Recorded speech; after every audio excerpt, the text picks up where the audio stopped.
بسم اللہ الرحمن الرحیم. شکریہ شیخ صاحب. میں آیا تو آج ای پاسپورٹ کی انوگریشن پہ تھا، لیکن بڑھیا اور بھی آپ نے باتیں کر دی. میں سب سے پہلے ٹیکنالوجی کی بات کرنا چاہتا ہوں. دیکھیں، دنیا میں ٹیکنالوجی نے جو سب سے بڑا کام کیا ہے، لوگوں کی زندگیاں آسان کی ہے. اور سیکنڈ جو سب سے بڑا کام کیا ہے کہ جو کیپیسٹی تھی آفیشلز کی کرپشن کرنے کی، وہ ٹیکنالوجی کی وجہ سے وہ کیپیسٹی ختم ہو گئی. جتنی بھی آپ ایکسپیریمنٹ کریں، اپنے تجربے سے دیکھیں، تو آج سے 22 سال پہلے شوکت خانم نے ہم نے پیپر لیس اپنا سارا سسٹم کر دیا تھا، اور ساری ہم نے ٹیکنالوجی کی وجہ سے سب کچھ، کوئی گنجائش نہیں رکھی کہ پرچیاں چلیں یا کچھ چلیں جس کی وجہ سے بڑی لیول پہ کرپشن ہوتی تھی. اور اتنا زیادہ فرق پڑا ہاسپٹل پہ کہ ایک دم جیسی آپ نے پیپر لیس ہاسپٹلس کے سسٹم کیے، کرپشن بھی چھوٹی موٹی جو دوائیوں کے اندر پرچیوں پہ ہوتی تھی وہ ختم ہو گئی، ٹرانسپیرنسی آ گئی. اگر کوئی بھی غلطی ہوتی تھی تو وہ 2 منٹ کے اوپر پکڑی جاتی تھی. تو میں نے تب سے سوچا تھا کہ پاکستان کے اندر یہ جو پیٹی کرپشن ہے، دیکھیں 2 قسم کی کرپشن ہوتی ہے. ایک ہوتی ہے بڑے پیمانے میں، مثلا بڑے بڑے کانٹریکٹس کے اوپر کرپشن کی جاتی ہے. مثلا نیشنل ہائی وے اتھارٹی، اس پہ جو کرپشن کی گئی ہے وہ آپ اندازہ نہیں لگا سکتے، جو ملک کو نقصان پہنچاتی ہے. کہ اگر 2013 کے کانٹریکٹس جو نیشنل NHA کے کانٹریکٹ سڑکوں پہ دے رہے تھے، اور 2021 میں 23 کروڑ فی کلومیٹر کم پہ دے رہے تھے، تو آپ خود اندازہ لگائیں کہ کتنا زیادہ مارجن تھا جس کے اوپر پیسہ بن رہا تھا فی کلومیٹر. اور ہم نے جب وہ کیلکولیٹ کیا جتنی سڑکیں بنائی گئی، تو 1000 ارب روپے کی اس کے اوپر سائفن آف کیا گیا تھا. پیسہ سڑکوں سے نکالا گیا تھا، لوگوں کی جیبوں میں گیا تھا. تو یہ ساری چیزیں جیسی آپ ای ٹینڈرنگ کرتے ہیں، جتنی آپ ٹیکنالوجی کا استعمال کریں گے، یہ کرپشن نیچے آ جائے گی ملک میں. تو مجھے اس کی سب سے زیادہ خوشی یہ ہے کہ جو عام ہمارا اس ملک کا جو مزدور، جو سب سے بڑا اثاثہ ہے، جو جا کے باہر محنت کرتا ہے، 12 گھنٹے کام کرتا ہے، اپنی سیونگز پاکستان بھیجتا ہے، اور اس کے اوپر یعنی ریکارڈ ریمیٹنسز آئی ہیں پاکستان میں. 31 ارب ڈالر کی ریمیٹنسز آئی ہیں، جس کی وجہ سے اللہ کا کرم ہے کہ ہم ان مشکل حالات میں، جب تیل کی قیمتیں آسمانوں پہ چلی گئی ہیں اور ہمارا جو کرنٹ اکاؤنٹ بیلنس ہے وہ افیکٹ ہوا ہے اس کی وجہ سے. کیونکہ جب تیل اتنا اوپر چلا جائے، ساری چیزیں مہنگی ہو جاتی ہیں، امپورٹس مہنگی ہو جاتی ہیں.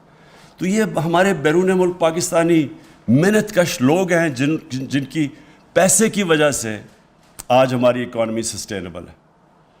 تو ان کے لیے جتنی بھی ہم آسانیاں پیدا کریں، ملک کا ہی فائدہ ہے، انسانیت کا بھی فائدہ ہے، کیونکہ وہ غریب ترین لوگ ہوتے ہیں. جس طرح میں نے کہا، 12 گھنٹے کام کرتے ہیں، پیسے سیو کرتے ہیں، گھر بھیجتے ہیں، اور میں نے بڑی مشکلات کا ان کو سامنا کرنا پڑتا ہے. ایئرپورٹ کے اوپر بیچارے پھنس جاتے ہیں، پھر جا کے جدھر وہ آفیسز میں جاتے ہیں بیچارے دھکے کھاتے پھرتے ہیں.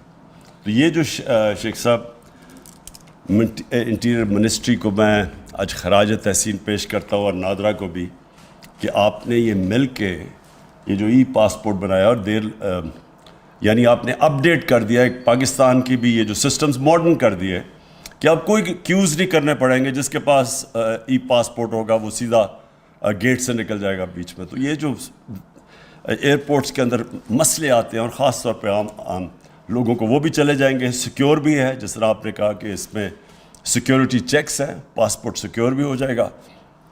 اور یہ جو مجھے اس سے بھی زیادہ خوشی یہ ہے کہ ٹورزم میں یہ بڑا فائدہ پہنچائے گا. دیکھیں، پاکستان کا جو فیوچر ہے نا، اس پہ ٹورزم بہت بڑا رول پلے کرے گی. ہمارا اس وقت مسئلہ ہے کہ جیسے جیسے ہماری ایکسپورٹس اوپر جا رہی ہیں لیکن ابھی بھی ہماری امپورٹس اس سے بہت زیادہ ہے. تو وہ جو گیپ ہے، ٹریڈ گیپ جسے کہتے ہیں، وہ ہمیں جب تک ہماری ایکسپورٹس کی کیپیسٹی بڑھتی نہیں جاتی کہ ہم ایکسپورٹس اپنی امپورٹ سے آگے لے جائیں، تب تک یہ جو گیپ فل ہو سکتا ہے. ایک تو ریمیٹنسز سے اوورسیز پاکستانی کرتے ہیں، دوسرا ٹورزم. پاکستان ایک وہ ملک ہے جس کو اللہ نے اس طرح کی ویرائٹی دی ہے کہ ہم ہر قسم کی ٹورزم اٹریکٹ کر سکتے ہیں، لیکن ہم نے کبھی توجہ نہیں دی ٹورزم کے اوپر، اور ٹورسٹ کے لیے آسانیاں نہیں پیدا کی. ہم نے ریزورٹس کے اوپر کبھی سوچا نہیں. ہم نے ٹورزم کو ابھی انڈسٹری بنایا ہے، اس کو پہلے انڈسٹری بنانا چاہیے تھا، اور انسینٹیوائز کرنا چاہیے تھا کہ باہر سے آئے لوگ انویسٹ کریں ریزورٹس کے اوپر. اصل میں ٹورزم صرف ایک ٹورسٹ آ جاتا ہے ملک میں، اس سے فائدہ نہیں ہوتا. ٹورسٹ ملک کے اندر آ کے جب پیسہ خرچ کرتا ہے تو ملک کو فائدہ ہوتا ہے. اس کے لیے ریزورٹس چاہیے، اس کے لیے ہم نے کبھی ان کو انسینٹیوائز نہیں کیا. ہم نے بہت بڑی ایک کام کیا ہے کہ ہم نے اسکردو کو انٹرنیشنل ایئرپورٹ بنا دیا. اس کا مطلب یہ کہ ڈائریکٹلی لوگ اب اسکردو آ سکیں گے، نہیں تو وہ آ کے بیچارے یہاں پھنستے تھے کہ موسم خراب ہوا ادھر اسلام آباد میں. لوگوں کے پاس ٹائم نہیں ہوتا کہ اگر مثلا میری 2 ہفتے کی چھٹیاں ہیں، اب میں 2-3 دن یا اسلام آباد میں انتظار نہیں کر سکتا کہ فلائٹ آئے تو میں اسکردو جاؤں. تو یہ جو اب ہم سٹیپس لے رہے ہیں، اور پھر اس کے ساتھ ای پاسپورٹ کو ٹورسٹ آتا ہے اس کے لیے آسانیاں پیدا کریں، اور اس سے بہت آسانیاں پیدا ہوں گی. تو یہ جو ہماری انشاءاللہ ٹورسٹ انڈسٹری کو جو چیزیں انسینٹیوائز کرتی ہیں، جس میں ایک ای پاسپورٹ بھی ہے، اس سے یہ ہوگا کہ اس ملک کا آگے جا کے جو پورا پوٹینشیل ہے، جو ہم ابھی تک اس کا پوٹینشیل کے قریب بھی نہیں پہنچ سکے، یہ اللہ کی ایک اس نے ہمیں یہ تحفہ دیا ملک کہ اس کا ہم سوچ بھی نہیں سکتے کہ یہ کدھر سے کدھر پہنچ سکتا ہے اور یہ ملک کتنا خوشحال ہو سکتا ہے. آخر میں شیخ صاحب آپ نے بات کی یہ جو پولیٹیکل کرائسس ہے. دیکھیں یہ پولیٹیکل کرائسس تو ملکوں میں آتے رہتے ہیں، کوئی نئی چیز نہیں ہے. پارلیمنٹری ڈیموکریسی کے اندر کرائسس آتا رہتا ہے. کبھی مثلا لوگوں کو اپنی پارٹی کے اندر کانفیڈنس چلا جاتا ہے. نو کانفیڈنس ووٹ ایک جائز جمہوری طریقہ ہے.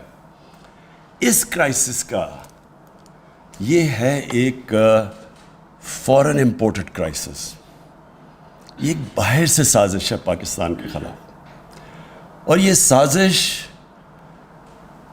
تب سے ہوئی جب سے وہ لوگ جو باہر سے پاکستان کو ایک ٹیلی فون کال کے اوپر کنٹرول کرتے تھے، ایک ٹیلی فون کال پہ ہمارے سے چیزیں منواتے تھے ہمارے نیشنل انٹرسٹ کے خلاف، وہ لوگ برداشت نہیں، ان کو عادت نہیں ہے کہ پاکستان میں کوئی ایسی لیڈرشپ ہو جو اپنے ملک کے انٹرسٹ کے لیے فیصلے کرے، کسی اور ملک کے انٹرسٹ کے لیے اپنے ملک کے لوگوں کے مفادات قربان نہ کرے. جو وار آن ٹیرر میں آپ کے سامنے ہوا ہے کہ تباہی ہوگی پاکستان کی، کوئی ایک مجھے بتا دے کہ اس جنگ میں شرکت کر کے کیا فائدہ ہوا؟ صرف نقصان ہی نقصان ہوا ہمارے معاشرے کے اندر. جو بیچارے، اور خیر میں تو کتنے ہسپتال گیا، لوگ بیچارے کسی کی ٹانگیں نہیں ہیں، بازیں نہیں ہیں، کوئی پیرالائز ہو گئے جو بچے تھے. یہ بم اٹیکس جو ہوئے تھے 80,000 لوگ ہمارے مر گئے. لیکن جو قبائلی علاقے کے لوگوں سے ظلم ہوا ہے، ہم تو دور تھے یہاں، ہمیں تو پتہ نہیں ان سے کیا ہوا ہے. جہاں ڈرون اٹیکس، وہاں جو تباہی مچی، وہاں 35 لاکھ لوگوں نے نقل مکانی کی. زکوٰۃ دینے والے اوور نائٹ زکوٰۃ دینے والے بن گئے. کسی نے نہیں پوچھا کہ یہ کیوں ہوا یہ سب کچھ. ہر چیز کی پوسٹ مارٹم ہوتی ہے، اس لیے کہ ہم نے اپنے ملک کے انٹرسٹ کو قربان کیا کسی اور ملک کے کو فائدہ پہنچانے کے لیے، جس نے اپریشیٹ بھی نہیں کیا. تو اس لیے عادت نہیں ہے ان کو، باہر کے لوگوں کو عادت نہیں ہے کہ پاکستان میں ایسی لیڈرشپ ہو جو اپنے ملک کے مفادات کو آگے رکھے. انڈیپینڈنٹ فارن پالیسی کا مطلب ہوتا ہے ایک فارن پالیسی جو اپنے ملک کی انٹرسٹ کو آگے رکھتی ہے. تو یہ جو سازش ہے، یہ انشاءاللہ میں نے مینشن کیا کہ میرے پاس ڈاکیومنٹ ہے، وہ آج ڈاکیومنٹ میں سینئر جرنلسٹ کو اب دکھاؤں گا۔ لوگ سمجھتے ہیں نا جی کہ کوئی ڈرامہ ہو رہا ہے، یہ ڈرامہ نہیں ہو رہا، ہم صرف یہ دیکھ رہے تھے کہ ہم اپنے ملک کے انٹرسٹ کو پروٹیکٹ کرنا چاہتے ہیں، اس لیے ہم وہ پوری طرح لوگوں کو بتا نہیں سکتے کہ وہ کن ممالک یا یعنی کون سے لوگ تھے باہر جنہوں نے یہ ہمیں یہ جو دھمکی دی ہے۔ لیکن کیونکہ اس کو شک کیا جا رہا ہے کہ شاید عمران خان کوئی اس طرح اپنی حکومت بچانے کے لیے اس طرح کر رہا ہے، اس لیے میں نے آج فیصلہ کیا میں ٹاپ پاکستان کے صحافیوں کے ساتھ وہ شیئر کروں گا۔ میں یہ جو لوگ انجانے میں سازش کا حصہ ہیں، ان کو نہیں پتا کہ وہ کتنی بڑی سازش کا حصہ ہے، ان میں سے جو ہماری ایلائڈ پارٹیز ہیں ان میں سے ایک ایک کو بلواؤں گا، ایک آدمی نمائندے کو بلواؤں گا، ان سے شیئر کروں گا، بتاؤں گا کہ یہ ڈاکیومنٹ ریل ہے۔ اور میں یہ جو کہہ رہا ہوں نا لوگوں کو کہ بہت بڑی سازش ہے، یہ جتنی میں کہہ رہا ہوں اس سے زیادہ سازش ہے، اور وہ ڈاکیومنٹ کے اندر واضح ہے۔